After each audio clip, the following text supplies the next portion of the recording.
कानपुर के सीसामऊ में आज शाम थमेगा चुनाव प्रचार। रवि किशन और डिंपल यादव प्रत्याशियों के लिए रोड शो कर मांगेंगे वोट।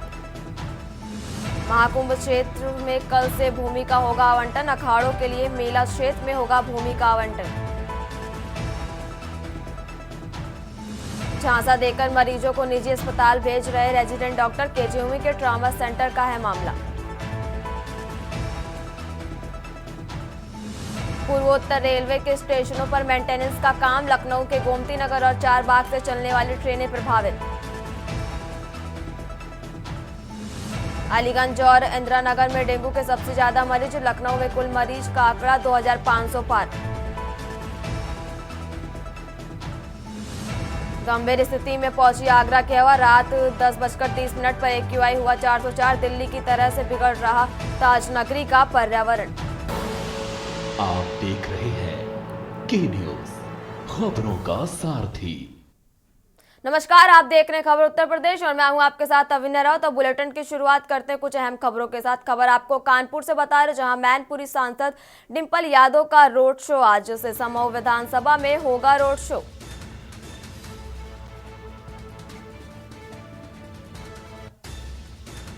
खबर आपको कानपुर से बता रहे हैं, जहां सपा प्रत्याशी के समर्थन में होगा रोड शो। वहीं डिंपल यादव के रोड शो को लेकर भव्य तैयारियां।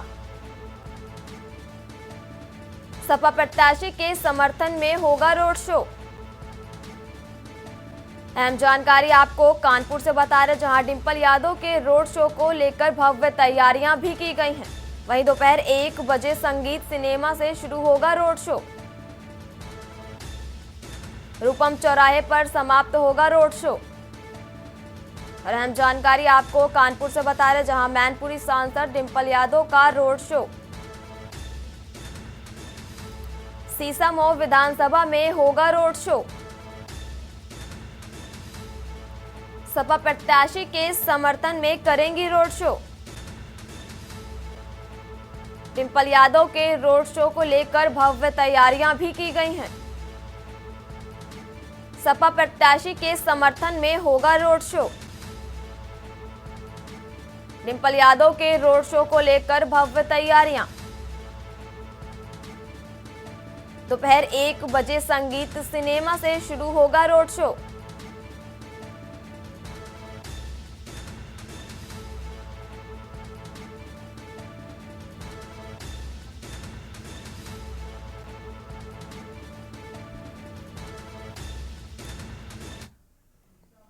अगली खबर आपको रायबरेली से बता रहे हैं, जहां मामूली बात में बारात में हुआ विवाद। विवाद ने ले लिया खूनी संघर्ष का रूप। बारात से वापस जा रहे लोगों पर किया गया हमला और दबंगों ने किया जानलेवा हमला, जहां मारपीट में आधा दर्जन लोग घायल बताए जा रहे हैं और लोहे की राड व लाठी डंडे से हमला किया गया है और घायलों को इलाज के लिए अस्पताल भी पहुंचाया गया, जहां घटना की जांच पड़ताल में पुलिस जुटी है। खबर आपको रायबरेली से बता रहे हैं, जहां विवाद ने ले लिया खूनी संघर्ष का रूप। बारात से वापस जा रहे लोगों पर किया हमला और दबंगों ने किया जानलेवा हमला। खबर आपको रायबरेली से बता रहे हैं, जहां मारपीट में आधा दर्जन से ज्यादा लोग घायल हुए हैं। लोहे की राड व लाठी डंडे से दबंगों ने किया है हमला और घायलों को इलाज के लिए पहुंचाया गया है अस्पताल। घटना की जांच पड़ताल में जुटी है पुलिस। वहाँ पे जी ट्रैक्टर लेके आए थे वो, तो डीजे जा रहा था, तो उससे बोला कि भाई ट्रैक्टर थोड़ा एक साइड कर ले, डीजे निकल जाए या पूरी बारात निकल जाए। तो बोला क्यों? कहा यार भाई ट्रैक्टर निकलने दे। तो बोला ठीक है। फिर उसके बाद डीजे आगे हो गया, तो वो आगे पीछे ट्रैक्टर किया। बोला क्यों? तो ये एक व्यक्ति है, इसका यहाँ पे मार दिया, तो हमने उसका कॉलर पकड़ लिया। जब इसका मार दिया तो मैंने उसका कॉलर पकड़ लिया। तो उसने बोला, फिर वो जो एक पंजी नहीं होता 3 ऐसा ऐसा, उसका मार दिया मेरे यहाँ पे। फिर जब यहाँ पे मार दिया तो मैंने गिर गया। तो हम लोग आ रहे थे घर, तो रास्ते में 2-3 घर है। क्या हाँ, हुआ, कैसे? तो वहाँ पे आए थे तो वो लोग डंडे लेके पहले ही खड़े थे।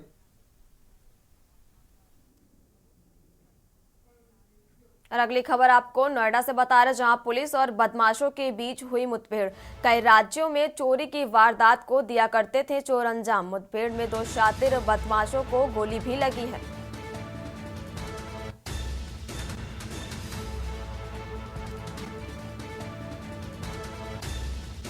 और मुठभेड़ में 2 शातिर बदमाशों को गोली भी लगी है। और अहम जानकारी आपको नोएडा से बता रहे, जहां 80 लाख का सोना, 1.5 लाख रुपए नगद हुए हैं बरामद।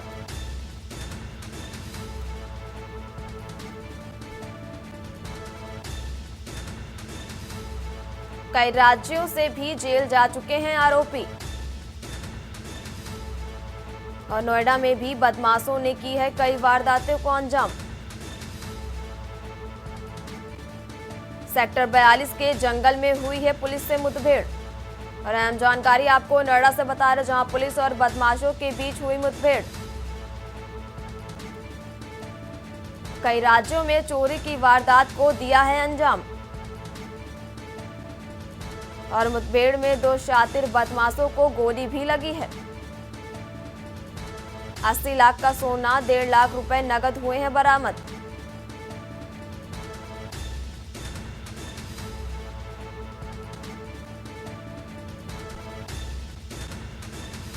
कई राज्यों से भी जेल जा चुके हैं आरोपी। और नोएडा में भी बदमाशों ने की हैं कई वारदातें। सेक्टर 42 के जंगल में हुई है पुलिस से मुठभेड़। खबर आपको नोएडा से बता रहे, जहां पुलिस और बदमाशों के बीच हुई मुठभेड़। कई राज्यों में चोरी की वारदातों को भी अंजाम दे चुके हैं चोर।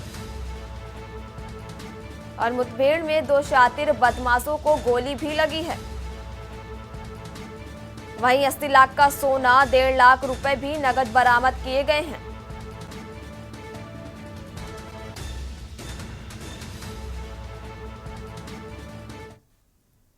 अगली खबर आपको कानपुर से बता रहे, जहां 2.5 साल की बच्ची के लगी गोली, पिता ने देसी तमंचे से की थी फायरिंग।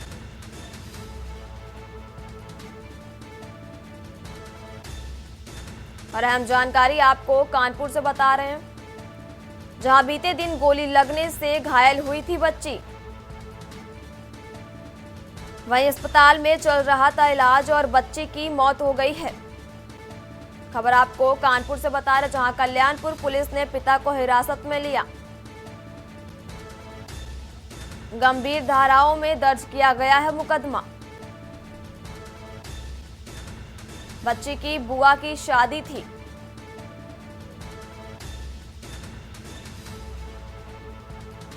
शादी वाले घर में छाया है मातम। और अहम जानकारी आपको कानपुर से बता रहे हैं,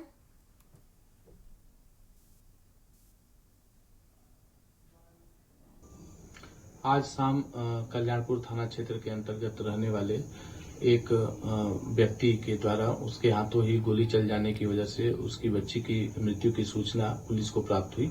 यह सूचना मृतक का जो बच्ची है उनकी मां के द्वारा दी गई थी और उनके ही लिखित तहरीर पर एक अभियोग थाने पर पंजीकृत किया गया है। बच्ची के शव को पोस्टमार्टम हेतु भेज दिया गया है। यह घटना कल शाम की है, जिसकी सूचना आज उनकी मां के द्वारा दी गई थी। इसमें जो पिता हैं उनको हिरासत में लिया गया है और उनसे पूछताछ की जा रही है। इसमें जो अन्य विधिक कार्रवाई है वह पुलिस के द्वारा की जा रही है। अगली खबर आपको रायबरेली से बता रहे, जहां रेलवे स्टेशन पर जमकर चले लात घूंसे। रेलवे स्टेशन पर 2 पक्षों में जमकर हुई मारपीट। वहीं मारपीट का वीडियो सोशल मीडिया पर हो रहा है वायरल।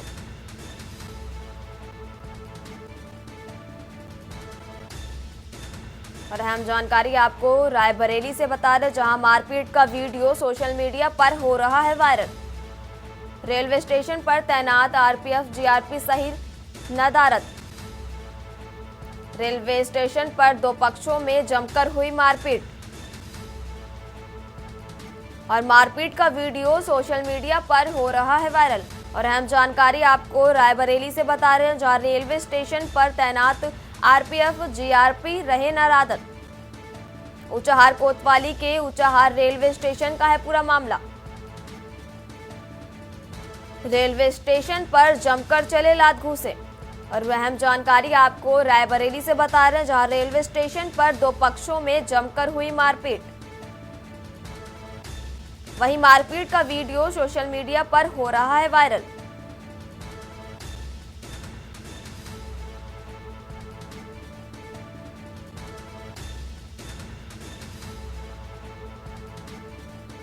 और अहम जानकारी आपको रायबरेली से बता रहे हैं, जहां रेलवे स्टेशन पर दो पक्षों को लेकर मामूली विवाद पर जमकर चले हैं लात घूंसे।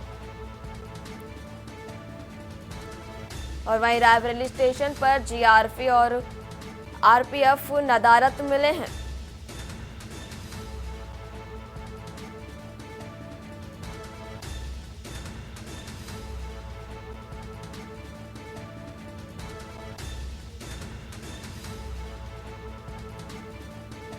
मारपीट का वीडियो सोशल मीडिया पर भी हो रहा है वायरल। रेलवे स्टेशन पर तैनात आरपीएफ जीआरपी रही नदारत। रेलवे स्टेशन पर दो पक्षों में जमकर हुई है मारपीट। और अहम जानकारी आपको रायबरेली से बता रहे हैं, जहां मारपीट का वीडियो सोशल मीडिया पर वायरल। रेलवे स्टेशन पर तैनात आरपीएफ जीआरपी रही नदारत। ऊंचाहार कोतवाली के ऊंचाहार रेलवे स्टेशन का है पूरा मामला। रेलवे स्टेशन पर जमकर चले लात घूंसे। और खबर आपको रायबरेली से बता रहे, जहां रेलवे स्टेशन पर दो पक्षों में जमकर हुई है मारपीट। वहीं मारपीट का वीडियो भी सोशल मीडिया पर हो रहा है वायरल। और रेलवे स्टेशन पर तैनात आरपीएफ जीआरपी रही नदारत। रेलवे स्टेशन पर दो पक्षों में जमकर हुई मारपीट।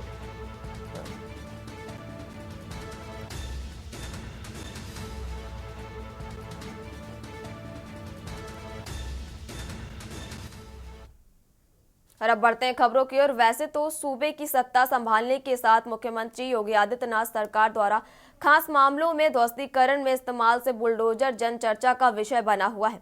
हाल ही में बुलडोजर को दायर याचिका के निस्तारण में सर्वोच्च अदालत के फैसले ने पहले से जारी चर्चा को और अधिक हवा दी थी। अब बांदा जिले के सिंधन गांव में होने जा रहे महाचंडी महायज्ञ के आयोजकों ने श्रद्धालुओं की भीड़ वाली कलश यात्रा में बुलडोजर शामिल करा लोगों को बुलडोजर चर्चा रखने का बाध्य कर दिया। देखिए खास रिपोर्ट।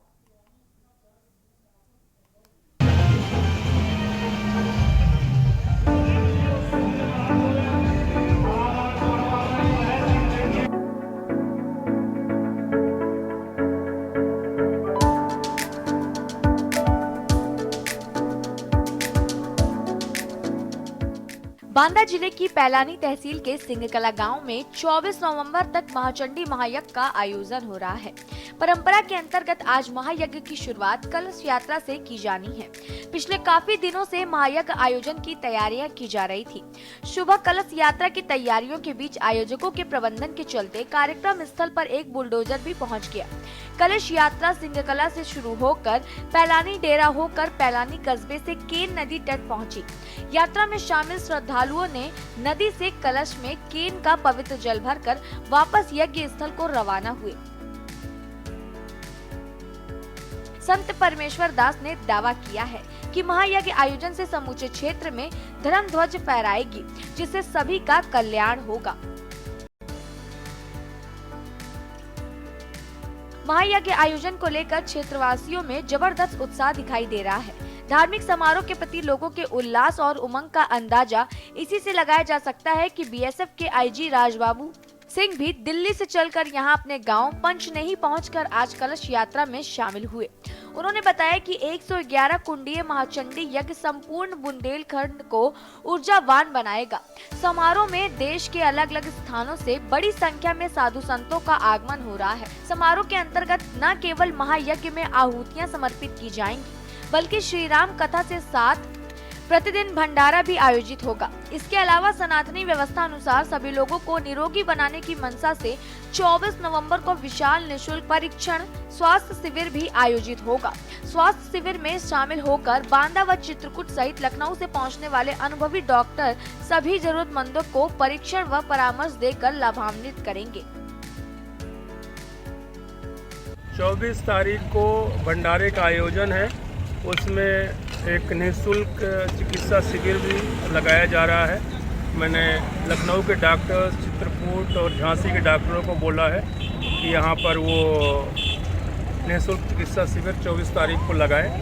साथ ही मैं जो जिला अधीश महोदय हैं और सीएमओ हैं उनसे भी बात करूंगा। कलश यात्रा में परंपरागत वस्त्र धारण कर स्त्री, पुरुष और बच्चे, युवा व बुजुर्ग श्रद्धालु शामिल थे। कलश यात्रा में धार्मिक लिहाज से भले ही सिर पर कलश रखकर चल रही महिलाएं खास थी, लेकिन वास्तव में बुलडोजर सभी के आकर्षण का केंद्र बना रहा। सभी ने न सिर्फ बुलडोजर को निहारते रहे, बल्कि योगी और सुप्रीम कोर्ट को लेकर परस्पर चर्चा भी करने को मजबूर रहे। बांदा से के न्यूज संवाददाता भगत सिंह की रिपोर्ट।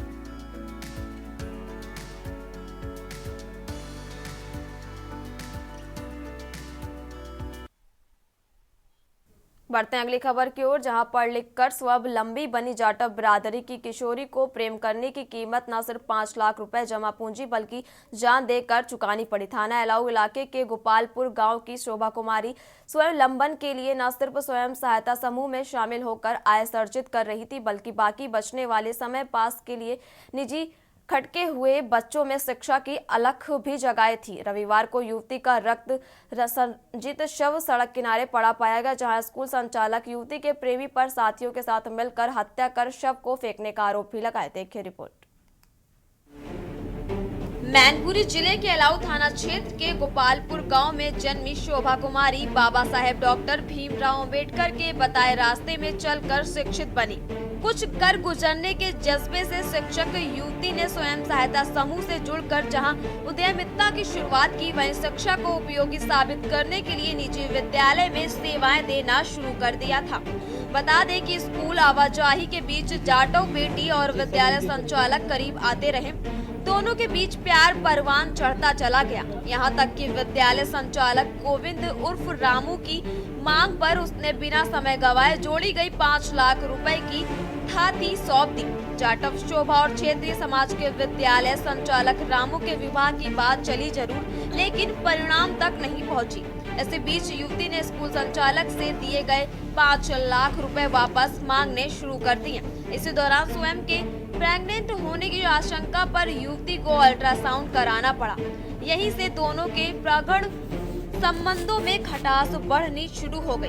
परिणाम स्वरूप रुपए वापसी के मामले में युवती को न्यायालय की शरण लेनी पड़ी। अब शव बरामद होने के बाद परिजनों ने पुलिस को सौंपी तहरीर में स्कूल संचालक और उसके 4 अन्य साथियों पर हत्या का आरोप लगाया है। रिपोर्ट दर्ज कर पुलिस ने जांच शुरू कर दी है। ये रामू है जो हुसैनपुर का है, मास्टर है, इसका स्कूल भी चलता है और ये मतलब शोभा स्कूल में पढ़ाती थी। ये समूह में काम करती हैं। शोभा समूह में बैंक में कर रही है, जागीर बैंक, वहाँ पे जॉब करती थी। तो इनका पैसों का भी लेन देन था थोड़ा बहुत, तो इन्होंने पैसे भी दिए थे, 5 लाख रुपए बता रही थी। इसने लिए भाई, तो उसके बाद जब उन्होंने मांगे तो उसने मना कर दिया। कुछ थोड़ा इनका अफेयर भी चलने लगा दोनों में, वो है ठाकुर, हमें जाटव। तो अफेयर चलने के बाद फिर उसने कहा शादी आदि, तब ये मैटर हुआ। तब इन्होंने पैसों का कहा तो वो मतलब उसने केस कर दिया इन्होंने शोभा। तो कोर्ट में भी केस भी चल रहा है इसका, केस कर दिया। तो केस के उसने कहा रफा दफा करो, हम इतने पैसे नहीं देंगे। तो जब उन्होंने कहा जब ऐसा नहीं होगा, जब हम लोग मतलब वो नहीं मानी, अकेली लड़ती रही मान लो। करीबन 8 बजे के टाइम पे 8 साढ़े 8 बजे मेरे पास फोन आया कि ये घटना मतलब हो गई है। शरीर कहाँ पे मिला था इनका सब? इनका मिला था गोपालपुर के, हुसैनपुर से मतलब गोपालपुर के लिए जाते हैं, वहीं बीच रोड में मिला था सब इनका। क्या लगता है? शरीर को देखने से मारा है उन्हें, चोट लगी है, उनके चेहरा फूटा हुआ है पूरा सारा, हाथ में चोट है, कमर में चोट है और ब्लड से मतलब पूरा कुर्ता लिसा हुआ था। मैनपुरी से के न्यूज संवाददाता चंद्रजीत सिंह की रिपोर्ट।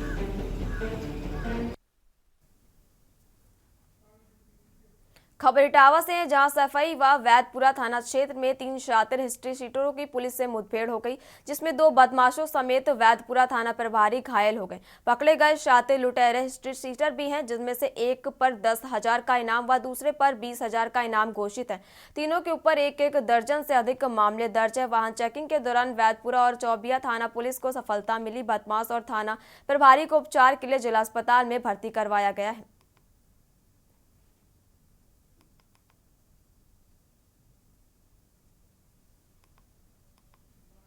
वैदपुरा थाना अंतर्गत रात में थानाध्यक्ष वैदपुरा, थानाध्यक्ष चौबिया चेकिंग कर रहे थे। मेरा भी आदेश था चेकिंग करने का, चूँकि रात में कई बार इस समय कुछ ऐसे अराजक तत्व जो है चोरी वगैरह की घटनाएं करते हैं, लूट करते हैं। उसी परिदृश्य में जांच और चेकिंग चल रही थी।